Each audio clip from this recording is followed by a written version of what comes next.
I just want you to know that this little thing that's happened with you and me.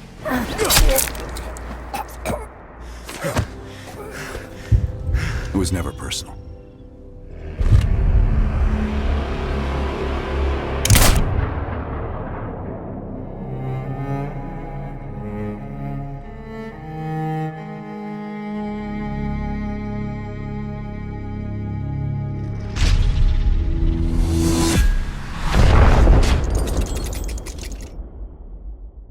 What's going on, everybody? This is dkdynamite, and today we're going to be going in depth with the alternate endings of Black Ops Cold War. The only other Black Ops game to have alternate endings is, of course, Black Ops 2, and this game takes it a step further since it goes even more in depth with each decision that you make, and the game is a bit similar to Black Ops 3 in the sense that after your first playthrough, you might not understand what exactly is going on. So we're going to be going through all of the context and all of the details that you may have missed within Black Ops Cold War as well. But before we jump into that, be sure to hit that subscribe button down below, and also be sure to use code DYNAMITE if you plan on buying Control Freaks to save 10% on your order. There's also a Black Friday sale still going on Control Freaks website, and you could save even more on top of that. Now, it's also worth a mention that people claim there is a good ending, a bad ending, and a very bad ending, but I'll make it even easier for you guys. There really is a good ending versus a bad ending. One's canon, one's not, but there are small choices you can make which make the good ending better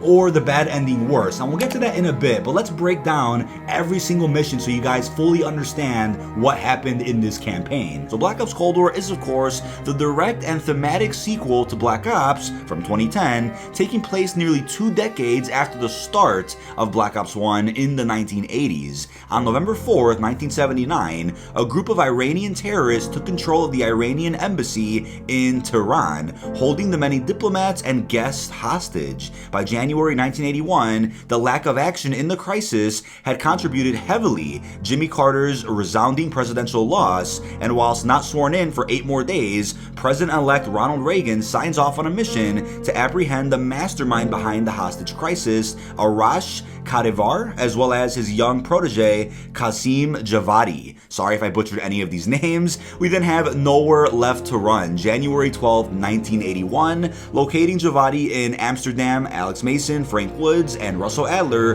referred to by some as America's Monster due to his ruthless effectiveness, breach his apartment and fight their way through his men, culminating in a rooftop chase. With Nowhere Left to Run, Javadi reveals that Kavidar is due to attend a meeting at an airfield in Trabzon, Turkey, the next day. After hearing this, Mason either kills, frees, or captures Javadi, with him becoming a CIA asset if captured. 18 hours later, Mason, Woods, and Adler reach the airfield, and as they spot Arash getting out of a truck, they see him murder the driver and an unknown passenger. Mason attempts to kill Arash, but his sniper bullet is blocked by a soldier standing in the way. Kavidar, now in the plane, begins to take off, leaving the CIA team no choice but to pursue him. Stealing a truck, Mason deploys an RCXD from the moving vehicle and successfully destroys the plane's landing gear, causing a crash. Finding Kadivar in the wreckage, he reveals that the hostage situation was merely a mask for the activities of Perseus, claiming his plan is already underway and that Perseus will watch the West burn. Infuriated, Adler executes Kadivar. Meeting with the newly inaugurated Ronald Reagan, Jason Hudson, along with Mason, Woods, and Adler, brief him on threat. Hudson explains that in 1943, detailed information on nuclear weaponry was stolen from the Manhattan Project by a Soviet spy, given the codename Perseus. Then in 1968, Perseus appeared again, leading soldiers from the North Vietnamese army to try and steal a nuke from the United States base, Firebase Ripcord. Despite the disbelief in Reagan's advisors, he agrees to give Master Adler whatever he wants. We then have Fractured Jaw on February 23rd, 1981. 5 weeks later, Adler's team is brought together at CIA Safehouse E9 in West Berlin. This consisted of Lawrence Sims, Adler's old ally from the MACV-SOG days in Vietnam, and Sims, though no longer in the armed forces, still serves as Adler's closest friend, as well as being able to use his contacts to acquire any weapons or equipment the team may need. We then have Helen Park, an MI6 agent who first met Adler years prior when protecting 2 British scientists aiding the CIA. And we then have Lazar, an American-born Israeli, having met Adler during a joint mission between CIA and Mossad. Having now joined the CIA, he serves as the team's Middle East specialist, and with Alex Mason and Frank Woods to join the team soon. Finally, Adler brings Bell, the playable character in-game, who harbors a mysterious past that is tied to Adler's own. Arriving at the safe house in West Berlin, Adler begins the hunt for Perseus. He tells Bell that they have a job to do and asks him to remember their mission in Vietnam when they first encountered Perseus. Adler claims that if Bell recalls the details one by one, they might come across a new detail. Reminding Bell once again that they had a job to do, he begins to remember the mission, embarking from Camp Haskins in Vietnam, January 26, 1968. Bell joins Sims, being briefed by Adler on the situation. A Soviet operative known as Perseus has been spotted in the area and was attempting to acquire the asset held at Firebase Ripcord. Bell and Sims were to fight off the NVA attacking the base, but first would have to acquire a dossier on Perseus's associates that had been located in a nearby village. Moving through the village, Bell reaches a red door and inside finds a Soviet dossier. Exfilling via helicopter, he and Sims successfully defend the firebase and secure the nuke, but are shot down. Fighting a final standoff against the NVA, they are saved by air support. We then have Brick in the Wall, February 24th, 1981. After completing the memory exercise, Adler's team are able to find the dossier in storage, and though his contacts are encrypted, Bell spends 4 solid hours decoding this, despite the CIA having no such luck, and is able to easily do so. From this, Adler's team gets a name, Anton Volkov. Volkov is the head of the Russian mob and settled into East Berlin in 1961. He's connected to the largest cartels throughout Europe and the Americas. Park reveals that MI6 have an associate of his on their radar, Franz Kraus, who is due to provide information to Volkov the next day, the meeting providing the ideal opportunity to neutralize Volkov. Using a GO station, a train station on the West Berlin Metro that, due to the split, was now disused and technically in the eastern half, Adler, Lazar, Park, and Bell infiltrate East Berlin. Adler and Bell are the first to leave the station, and in an effort to track down Kraus, tracking him to a nearby bar. Here, Bell meets with the contact of Jason Hudson, Greta Keller, who informs him that another informant has been captured and as a result, her life is at risk, asking Bell to either rescue or kill the captured informant in order to save her from arrest. After their conversation, Kraus is met by one of Volkov's men, who tells him he was followed and the meeting will be rearranged via a phone call at his home that night. After this, Kraus leaves. Now alerted to the CIA's presence by Volkov's man, the Stasi enter the building, forcing Bell to escape out through a bathroom window. Bell now has to choose either to save, kill, or ignore Lucas Reicher, the CIA informant. It should be noted, however, that Bell can find a report in the interrogation room that claims Reicher is actually a mole for the KGB, so Bell probably kills him. Eventually breaking into Kraus's apartment, Bell finds a hidden room in his office and plants a tracking device in the briefcase. Hearing muffled screaming, they open a closet to find Greta Keller captured by Kraus following the Stasi raid at the bar, and upon that, Kraus knocks you out from behind. Waking up at the meeting between Volkov and Kraus with Greta Keller held captive with Bell, if he has chosen not to kill Reiter, he is there too, admitting he is really a KGB double agent and that he has tipped Kraus off to your activities. Volkov tells you that Perseus has been looking for you and believes that if he kills Bell, he'll make a fortune. If during the conversation with Volkov, Bell answers disrespectfully, one of his men will break Greta Keller's neck. As Volkov prepares to kill you, the team appear from the skylight and breach the warehouse, causing Volkov to flee in pursuit. Bell corners him, and a choice to either kill or save him has to be made. If Bell chooses to save Volkov, he will be interrogated by MI6, who have been after him for some time, providing useful intelligence to the West in the hunt for Perseus, as well as other illegal activities. Now, regardless of the choice, information recovered from East Berlin reveals that Volkov was actively involved and responsible for smuggling a nuke through Europe for Perseus. The paper trail eventually leads back to a colossal and unknown facility in Ukraine. We then have Redlight Greenlight, February 27th, 1981. Following the intel acquired from Volkov, Bell, along with Woods, infiltrate the massive Ukrainian facility. Inside, they find a fake American town, complete with a burger town, and designed to be used to train Soviet troops for an invasion of the United States of America. Eventually reaching the main control room, room, Bell hacks into a terminal and obtains information on a so-called Operation Greenlight, including a phone call between Jason Hudson and CIA deputy strategist Emerson Black. The intel reveals that not only was there a nuke present in Berlin, but it was planted there by the United States in an operation known as Greenlight, with Hudson being there in command of the operation. As well as this, Hudson and Black discuss a last-ditch effort now to play and prevent Perseus from acquiring control of the Greenlight nuke using the asset, and that they will end the assets if they can't control it. Now with the base on alert, Bell and Woods escape via an APC setup for the invasion training. Arriving back in West Berlin, Woods confronts Hudson with Adler and Mason, demanding to know about Operation Greenlight. Hudson reveals that the nuke was planted on Berlin, as well as in every other European city as the ultimate defense in case the Soviets ever tried to invade the West, with the nukes even being upgraded to neutron bombs so that the city infrastructure could remain intact. Dissecting the Greenlight report, Adler's team discovered there is an excavation being undertaken by the Soviets at Mount Yemantau in the Ural Mountains, seemingly trying to unearth the facility that Hudson and Weaver had buried beneath an avalanche in 1968, with this being confirmed by Hudson's KGB insider Dmitry Belikov. The team suspect that Perseus wants whatever information is on the old mainframe, potentially tying back to Dragovich and Steiner. Upon hearing this, Mason demands that Hudson let him be the one to go, and whilst he refuses, Adler ultimately has the final call and agrees, sending Woods with him.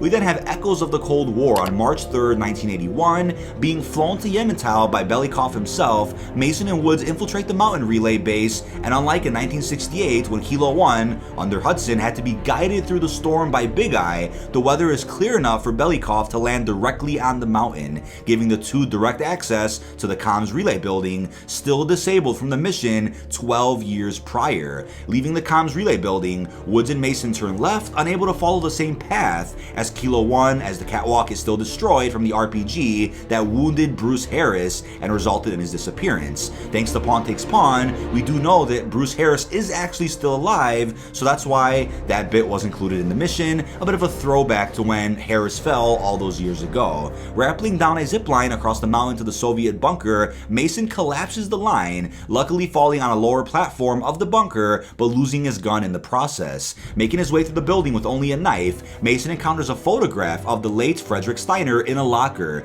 Though he has been deemed sane by the CIA psychoanalysis, it appears his brainwashing is still somewhat intact. Eventually rendezvousing with Frank Woods, the two get to the summit of the facility and scope out the excavation site. They spot the Specnaz operation to unearth Yemantau from the avalanche caused by Hudson and Weaver, as well as to recover the mainframe for Perseus. Fighting their way through, the two reach the central dig site and locate the mainframe. Calling in Belikov, they attach it via cable to his helicopter and exfil the top of the crate carrying it. 4 hours after the retrieval of the mainframe, Emerson Black informs Jason Hudson that Perseus was looking for the mainframe's contents after all, and he was looking for the names and locations of Dragovich's sleeper agents from 1968, likely planning to use them for himself. Worse still, Perseus had already erased these names from the mainframe, and in order to acquire this vital intel, Adler's team would have to break into the heart of Russian intelligence, the Lubyanka building. Now we then have Operation Chaos on March 7, 1981, a side mission. Robert Aldrich was an ex-CIA agent turned Perseus mass recruiter, and having known his location for some time,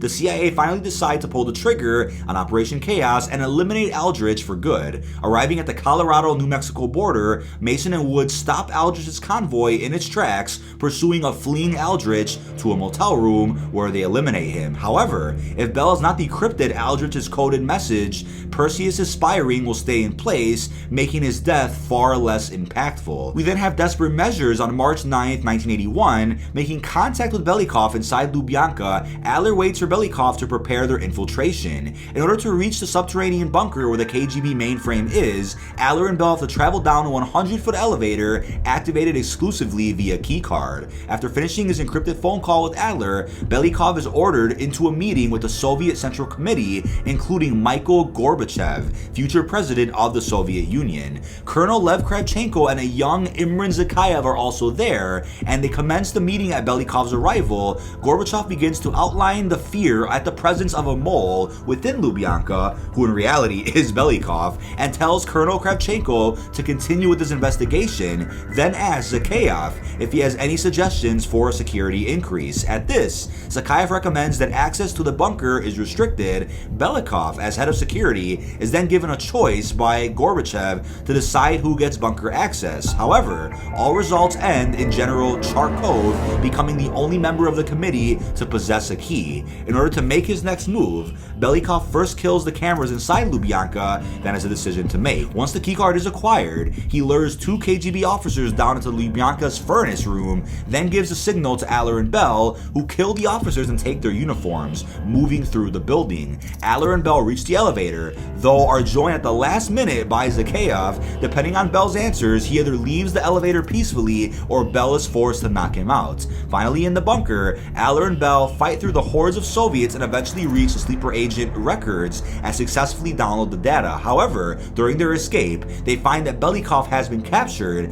Activating a gas mine they lodge in the vents. Shortly before this, they're able to incapacitate the guards instantly, giving a gas mask to Belyakov along with themselves to survive the now toxic air. Reaching the lobby once again, the duo, now joined by Belyakov, fight through a final wave of heavily armed KGB before reaching the front door, getting to Lazar's car for extraction in the nick of time. With the names now in possession of the CIA, one of the sleeper agents, Theodore Hastings, turns out to be a nuclear engineer and one of the scientists employed under Project Greenlight. Upon this revelation, the CIA places him under constant surveillance, wherein he eventually travels to Cuba, the CIA believing Castro will help to smuggle the nuke onto US soil. Finally, Aller's team have a direct trail to Perseus. We then have Operation Red Circus, a side mission on March 12, 1981. The CIA knows that Vadman Rudnik is a Soviet officer and a Perseus spy master, so after learning his location, they decide it's time to finally eliminate him once and for all. Arriving at a remote facility in Uzbekistan, Mason, aided by Woods, providing sniper support, searches every building in the facility for Rudnik,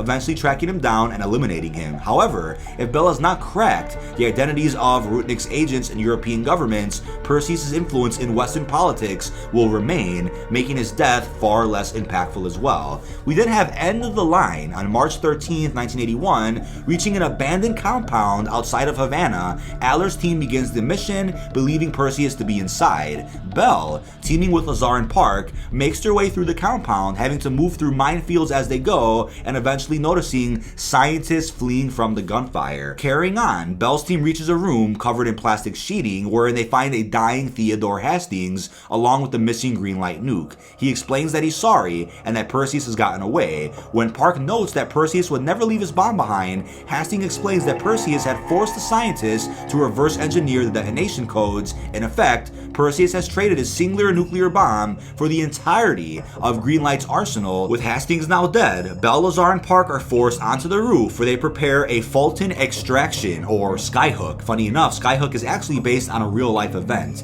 So not wanting to admit defeat, Park and Lazar begin musing about a potential date once arriving back home, and luckily enough, the team survives just in time for the Fulton extraction to commence. They agree to harness up one at a time when suddenly an RPG from a nearby balcony is shot at them. Both Park and Lazar are wounded in the explosion, and having been pushed out of the reach of the harness, this forces Bell to choose between the two of them. If Bell hesitates for too long, both will be left behind. In the wake of the failed operation, Hudson and Black once again talk. Hudson informs Black of Perseus now having obtained the entire Greenlight arsenal. Black reminds Hudson that Bell is the asset, and so is the only other person who knows where Perseus is. Hudson, angered by this, states that Bell was a waste of time and resources and nothing more than Adler's science project. Now we then have Break On Through on March 14, 1981, easily one of the best missions of all time. Wheeling an injured Bell into the back room of the safe house on a gurney, Adler believes there is only one option remaining, and with this in mind,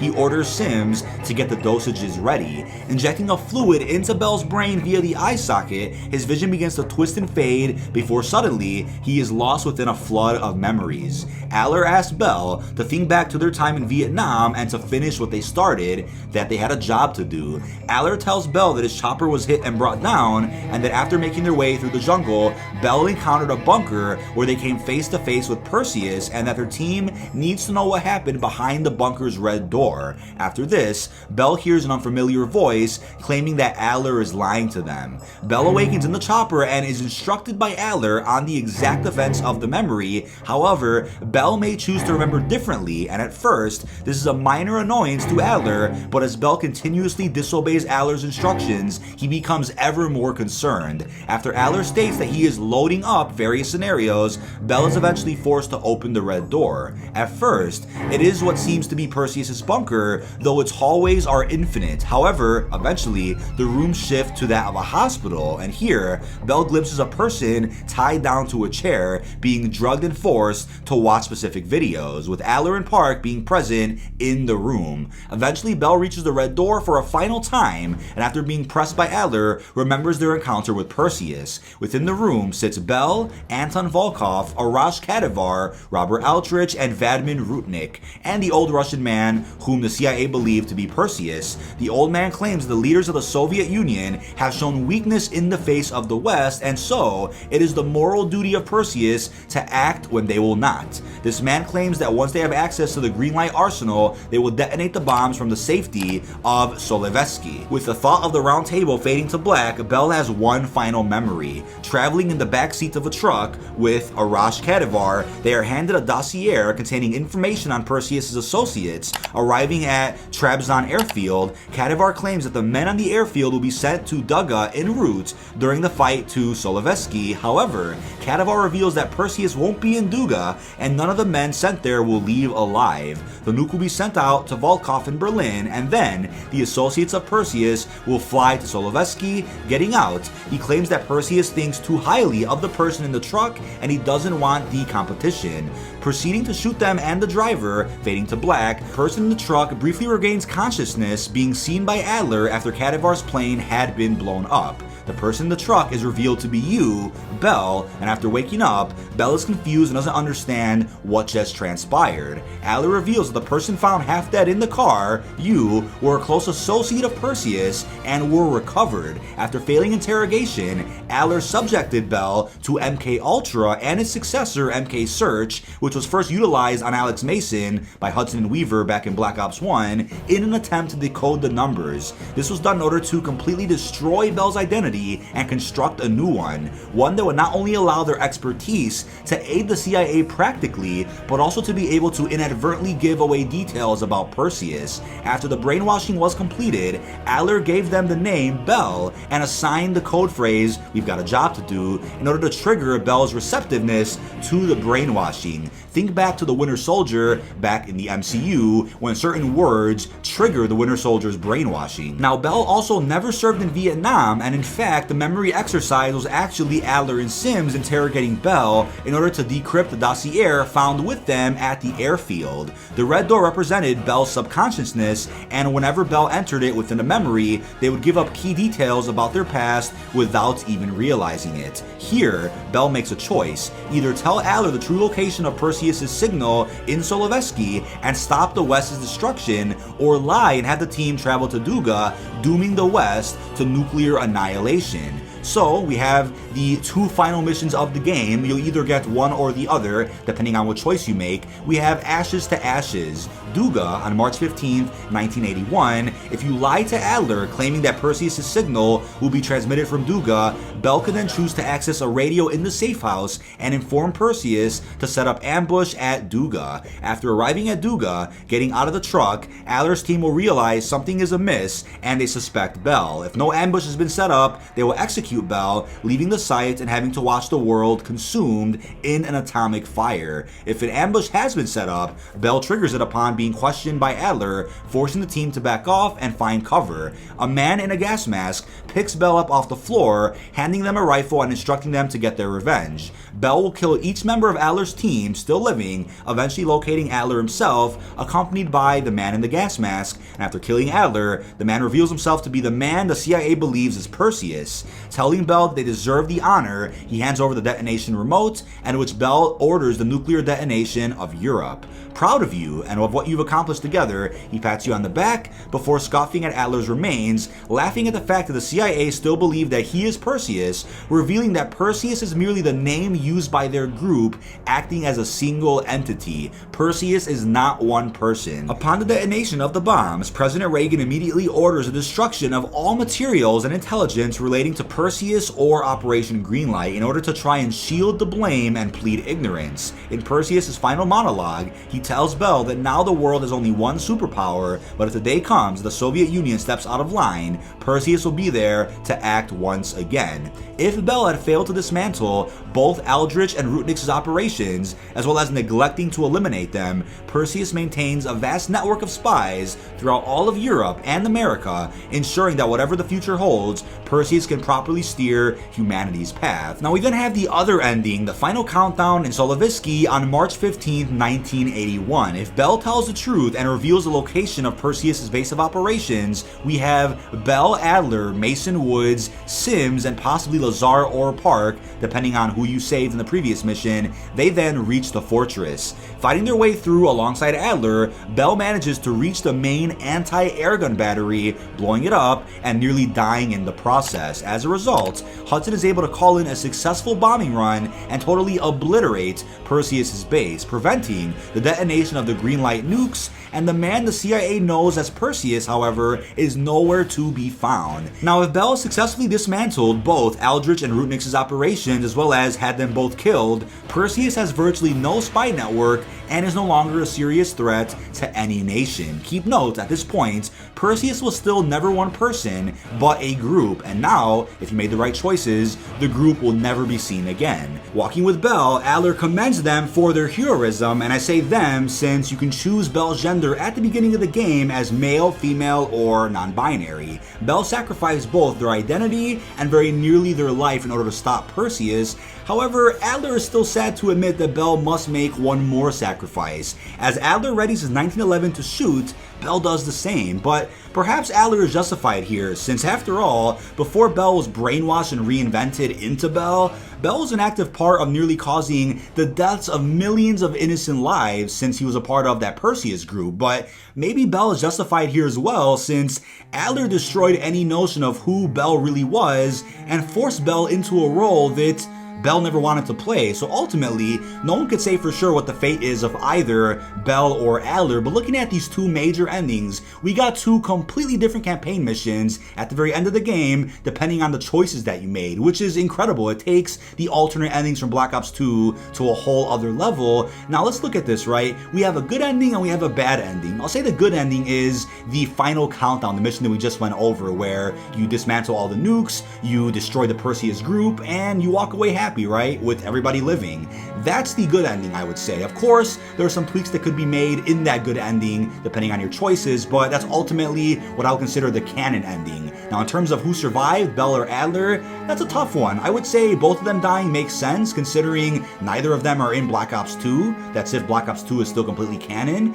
But we also have multiplayer, where Adler plays a role, and multiplayer is canon after the events of the campaign. So maybe Adler does live for some time after this, but disappeared before the events of Black Ops 2. Let's just put it that way. But with the bad ending, that's what I would consider Ashes to Ashes, the mission we went over earlier, where unfortunately Bell decides to lie and ambush Adler's group, killing everybody and of course destroying a lot of the world as the Perseus group lives on. That is of course a very dark ending, very well written nonetheless, but definitely nothing to do with whatever happens in Black Ops 2 and forward. Like I said, the Treyarch timeline on their site right now does have Black Ops Cold War right in between Black Ops 1 and 2, so theoretically, Black Ops 2 is still canon, but that of course could change. It's also worth noting that Zakhaev is in one of the missions, which means this game has officially crossed over both the Black Ops and Modern Warfare universes. We already got a bit of a crossover thanks to Warzone and some other secrets that we've uncovered with Intel, but that mission solidified it all. Black Ops and Modern Warfare are now fully crossed over.